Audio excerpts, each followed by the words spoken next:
नमस्कार दोस्तों, आप पढ़ रहे हैं कक्षा 10वीं एनसीईआरटी गणित। आज हम पढ़ेंगे प्रश्नावली 3.3 प्रश्न क्रमांक 3 का पहला, दूसरा और तीसरा प्रश्न। तो देखिए प्रश्न 3 है, निम्न समस्याओं में रैखिक समीकरण युग्म बनाइए। देखिए यहाँ पे पहला सवाल, दूसरा, तीसरा, ऐसे जो है 6 सवाल दिए गए हैं। इन समस्याओं में एक समस्या कहा गया है सवाल को, इसमें हमें रैखिक समीकरण का युग्म बनाना है, मतलब 2 समीकरण बनाने होंगे सवाल की सहायता से, और फिर उन 2 समीकरणों को हम प्रतिस्थापन विधि के द्वारा हल करेंगे। तो देखिए सवाल दिया गया है 2 संख्याओं का अंतर 26 है और एक संख्या दूसरी संख्या की 3 गुनी है, उन्हें ज्ञात कीजिए। उन्हें मतलब 2 संख्याओं को ज्ञात कीजिए। तो देखिए जो 2 चीजें हमें ज्ञात करनी होती हैं उनको हम मानते हैं x और y। तो देखिए हम मान के चले वे 2 संख्याएं x और y हैं। अब फिर हम प्रश्न पढ़ेंगे। तो हमने लिखा तब प्रश्नानुसार 2 संख्याओं का अंतर 26 है। तो हमने लिखा 2 संख्याओं का अंतर बराबर 26। एक संख्या x, एक संख्या y, तो इन दोनों का अंतर कहलाएगा x माइनस y। अंतर मतलब होता है घटाना। तो x माइनस y का मान हो गया 26। इसे बना दिया हमने समीकरण नंबर 1। आगे हमने प्रश्न पढ़ा, एक संख्या दूसरी संख्या की 3 गुनी है। तो देखिए हमने लिखा एक संख्या दूसरी संख्या की 3 गुनी है, मतलब 3 का गुणा करके लिखना होगा और फिर बराबर रखना है।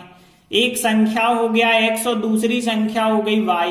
तो एक संख्या x लिखा और यहाँ पे 3 दूसरी संख्या लिखी y, तो x बराबर 3y। इसे बना दिया हमने समीकरण नंबर 2। अब देखिए इन दोनों को जब हम प्रतिस्थापन विधि से हल करेंगे तो प्रतिस्थापन विधि क्या होती है, कोई एक समीकरण ले लो और x या y का मान निकालो और उसे अगले समीकरण में रख दो। तो यहां भी यदि हम देखें समीकरण 2 में x बराबर 3y पहले से निकला हुआ है, तो समीकरण 2 यदि हम लेंगे तो हमें कोई मान नहीं निकालना पड़ेगा क्योंकि x बराबर 3y पहले से निकला हुआ है। तो देखिए हमने लिखा समीकरण 2 से x बराबर जो 3y है उसको हम समीकरण 1 में रखेंगे, क्योंकि समीकरण 2 से निकला है तो समीकरण 1 में रखना, और 1 से निकालते तो 2 में रखते। रखने पर या प्रतिस्थापित करने पर एक ही बात है। तो देखिए x बराबर 3y यहां भी जाके रखना है, x की जगह पे 3y हमने रखा, फिर माइनस y बराबर लिखा 26 का 26, और 3y में से एक y घटाएंगे तो 2y आएगा, 2y बराबर 26 आएगा, और फिर y बराबर 26, 2 गुणा में थे, गुणा वाली संख्या बटे में आ जाएगी। तो y का मान 13 दूनी 26, y का मान कितना आ जाएगा, 13 आ जाएगा, और y का 13 आ गया है। तो एवं x का निकालेंगे तो x बराबर कितना था, 3y था। तो x बराबर हमने लिखा 3y, और यहाँ 3 और y की जगह y का मान 13 रख दिया, तो यहाँ 13 3 कितना हो जाएगा, 39 हो जाएगा। तो यहाँ पे हम कह सकते हैं x बराबर कितना आ गया, फिर 39 आ गया। तो हमने 2 संख्याएं जो x और y मानी थी वो 39 और 13 हो जाएंगी। तो देखिए हमने लिखा अतः वे 2 संख्याएं x बराबर 39 और y बराबर 13 हैं। इस प्रकार से पहला सवाल कंप्लीट हुआ। इसके बाद दूसरा सवाल देखिए, 2 संपूरक कोणों में बड़ा कोण छोटे कोण से 18 डिग्री अधिक है, उन्हें ज्ञात कीजिए। उन्हें का मतलब है 2 कोण, और हमें जब 2 कोण ज्ञात करने हैं तो एक को x मान के चलेंगे और एक को y मान के चलेंगे। तो देखिए मान के चले वे 2 संपूरक कोण x और y हैं, लेकिन एक बड़ा होना चाहिए एक छोटा होना चाहिए। तो x हो गया बड़ा कोण और y हो गया छोटा कोण। तब प्रश्नानुसार, अब देखिए प्रश्न में क्या कहा गया, 2 संपूरक कोण। संपूरक कोण सबसे पहले आपको पता होना चाहिए, वे कोण कहलाते हैं जिन दोनों का योगफल 180 होता है, उन्हें संपूरक कोण कहा जाता है। तो यदि यही लाइन देखें हम, समपूरक कोण और समपूरक कोणों का योग 180 होता है, सवाल में भले ही नहीं कहा गया, लेकिन याद रखना समपूरक कोण है, इसका मतलब दोनों का योग 180 होना चाहिए। तो देखिए हमने लिखा समपूरक कोण है, इसलिए उनका योगफल 180 होगा। मतलब दो कोण जो x और y हैं हमने माने हैं समपूरक कोण है, इसलिए इनका योगफल 180। समीकरण नंबर 1 हो गया। अब आगे हमने प्रश्न पढ़ा, बड़ा कोण छोटे कोण से 18 अधिक है। तो देखिए बड़ा कोण जो है छोटे कोण से 18 अधिक है, इस प्रकार से बनेगा समीकरण। अब देखिए बड़ा कोण जो है वो माना है हमने x और छोटा कोण माना है हमने y और 18 का 18 लिखा हमने। अब देखिए ऐसे ही हम समीकरण नंबर 2 बना देते हैं। अब देखिए हम डिग्री का चिन्ह नहीं लगा रहे हैं, क्योंकि डिग्री कहा गया है वो डिग्री में मान लिया जाएगा बस। अब देखिए समीकरण 1 ये हो गया, समीकरण 2 ये हो गया। अब हमें फिर करना है इन्हें प्रतिस्थापन विधि से हल। और हम कैसे करते हैं प्रतिस्थापन विधि? दो में से एक समीकरण लेते हैं और x या y का मान निकालते हैं, उसे अगले समीकरण में रखते हैं। यहां देखें तो x बराबर y प्लस 18, समीकरण 2 में x का मान तो पहले से निकला हुआ है, तो यही मान हम समीकरण 1 में रख दें।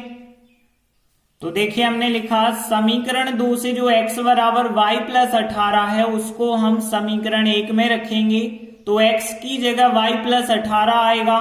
तो देखिए यहां पे क्या मिल जाएगा, फिर x की जगह है y प्लस 18 प्लस y का y ही लिखना बराबर 180 चल रहा है, 180 लिखना।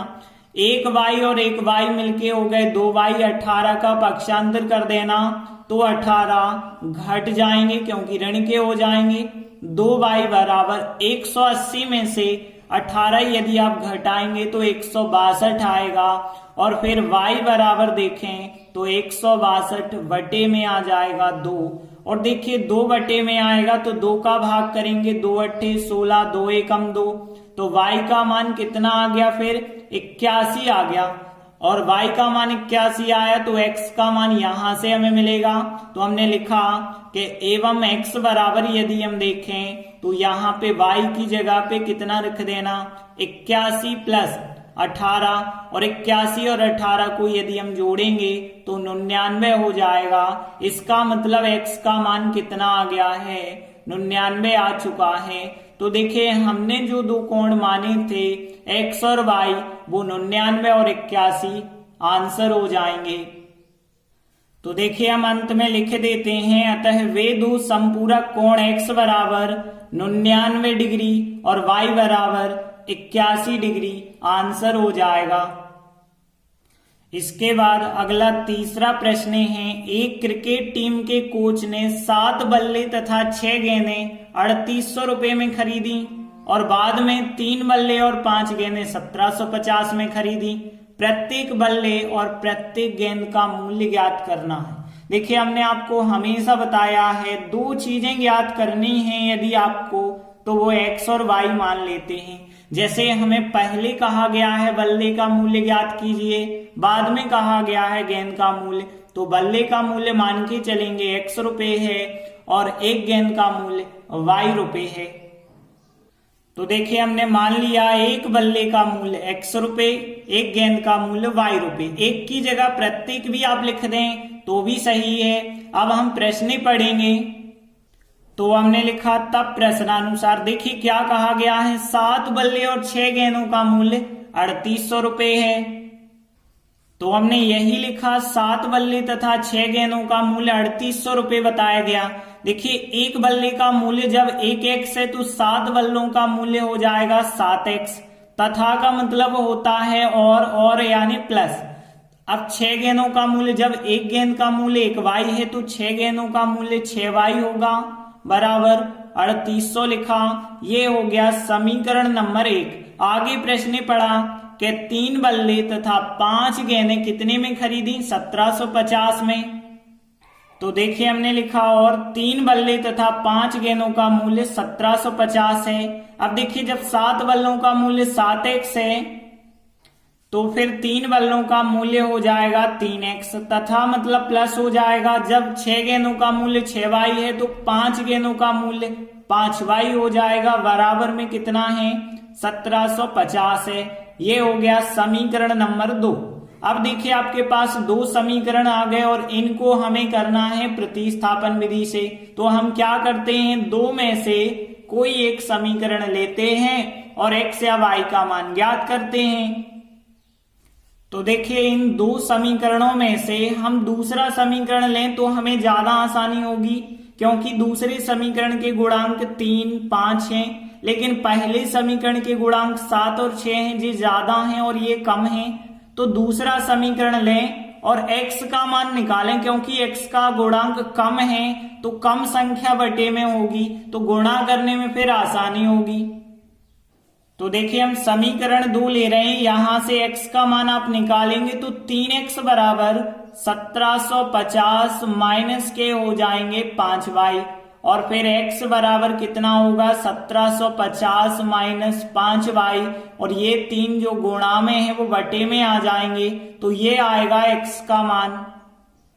तो देखिए इस x के मान को अब हम समीकरण 1 में प्रतिस्थापित करेंगे, मतलब रखेंगे। 1 में क्यों रखेंगे, क्योंकि हमने 2 से निकाला तो 1 में रखना, 1 से निकाला होता तो 2 में रखते।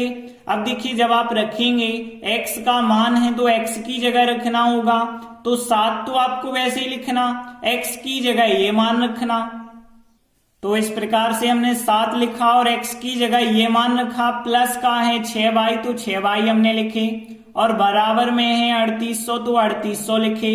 इसके बाद ध्यान देना कि 3 और 7 आपस में नहीं कट रहे हैं, तो इस 3 को हटाने के लिए हमें 3 का गुणा हर एक स्टेप से करना पड़ेगा।